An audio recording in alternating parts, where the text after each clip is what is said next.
ancient Egypt, where kings are mummified for eternity and their tombs are filled with unimaginable riches. But be careful when you enter one of these hallowed halls, because according to legend, you may just unleash a deadly curse. That's right. We're talking about the infamous Curse of the Pharaohs. When the tomb of King Tutankhamun was opened in 1922, it led to a series of mysterious deaths and illnesses that not only shocked the world, but also brought the legend of the curse into the modern era. Now, we'll explore what really happened to those involved with the discovery and uncover the truth behind the curse. The year is 1922, and the place is the Valley of the Kings in Egypt. After years of searching, archaeologists have finally located the tomb of the boy king Tutankhamun, who ruled from 1332 to 1323 BC at the age of just 19. The discovery sends shockwaves around the globe. Among those excited by the find is Lord Carnarvon, an English aristocrat and Egyptologist who has been funding the excavation. On November 6th, the team led by Egyptologist Howard Carter finally opens the entrance to the tomb.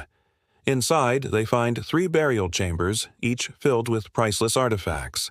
But within days, strange things start happening. On November 22nd, Lord Carnarvon falls ill with a sudden fever, chills, and a cough. He is attended to by his personal physician, Dr. Theodore Maver, who administers morphine and other treatments. However, the aristocrat's condition worsens, and on December 5th, he passes away. The news of Carnarvon's death reaches the outside world and rumors begin to swirl. Could this be simply a case of a wealthy man dying of a rare illness, or is there something more sinister at play? Was this the curse of the Pharaohs? Adding fuel to the fire, on February 1923, Carter's team discovers the mummy of the young king in good condition. As if to mock them for disturbing his eternal rest, one of the chamber's wall paintings depicts the curse of the afterworld. It reads, "Beware. There is a curse laid by the priest upon anyone who shall dare to disturb the sleep of the king." Suddenly, the death of Lord Carnarvon seems less like a coincidence and more like the first chapter of a terrifying story.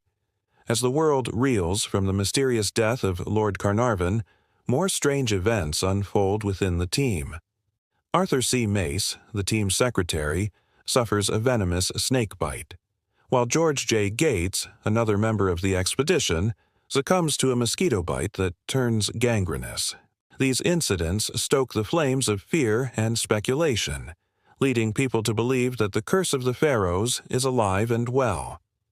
Egyptologist Howard Carter himself manages to survive the ordeal, but he too experiences his share of misfortunes. In 1930, he is forced to leave Egypt after being accused of stealing artifacts. Just 4 years later, he faces a more personal tragedy when his son passes away. Even though none of these mishaps can be directly linked to the tomb, the narrative of the curse continues to grow. But the question remains, were these unfortunate events simply a case of bad luck, or was there something more sinister at work? The legend of the curse of the Pharaohs is deeply rooted in popular culture, often portrayed in movies and books as a supernatural force triggered by the disturbance of ancient Egyptian tombs. In fact, the idea of a curse dates back to ancient Egypt itself. Archaeologists have discovered tombs adorned with warnings to would-be intruders, such as the famous one in the Valley of the Kings that reads, "Beware, whoever disturbs the sleep of the king will awake against him the wrath of Osiris." Such inscriptions played on the common belief in the power of magic and curses during that time. However, it was the discovery of the tomb of the boy King Tutankhamun that truly brought this curse into the spotlight. When Lord Carnarvon died shortly after the tomb's discovery, it was seen as the first victim of the curse. This event was widely reported in the press, which further fueled public fascination with the curse. Scientific thinking tells us there's no such thing as a curse, so everyone who dies near an archaeological site was probably just in the wrong place at the wrong time. But some people blame the late King Tut for the deaths and illnesses. Why? Because many believe his tomb was found under a shroud of secrecy, suggesting he had a powerful protective magic. After all, it took 6 months to find the hidden entrance, and some say this was evidence of the tomb's secret guardian. Even the excavators believed they were being watched. They saw footprints in the sand that vanished without a trace. One evening, a cobra even slithered across the dig site before disappearing into a hole. But how did the ancient Egyptians view the curse? Did they believe that their own tombs could be protected by magic? To answer this question, we must turn to the historical records and archaeological findings from ancient Egypt. One of the best documented examples comes from the reign of King Tutankhamun's father, Akhenaten, who ruled from 1333 to 1336 BC. During his rule, there was a significant shift in religious focus from the traditional Egyptian pantheon to the sun god Aten. A steel-yard inscription reveals Akhenaten's belief in protective magic. It reads, "O Aten, my son, my heart, may you drive back every evildoer who resorts to magic against me." This suggests that the pharaohs were indeed concerned about the use of magic, possibly including curses, against them even in death.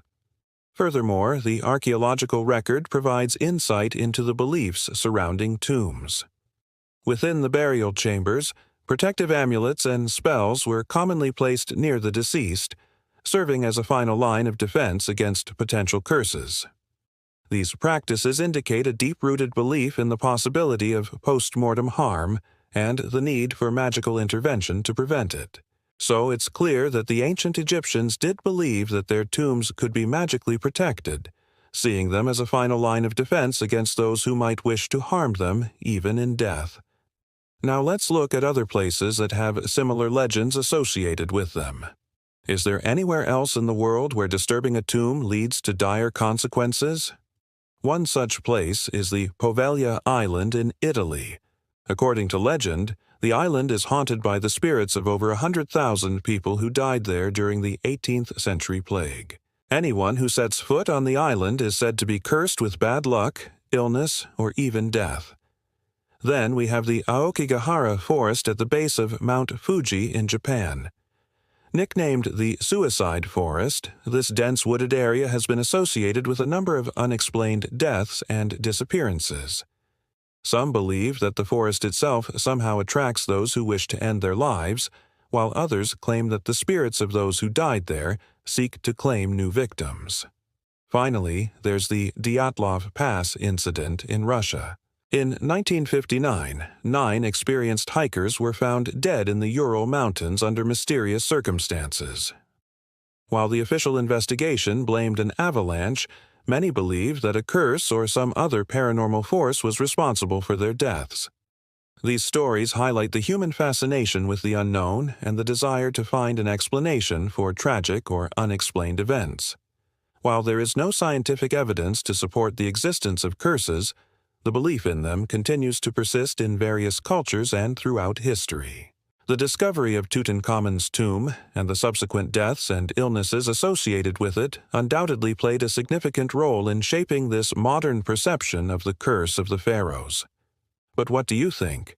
Is there any truth to the curse of the pharaohs, or are the stories nothing but a series of unfortunate coincidences?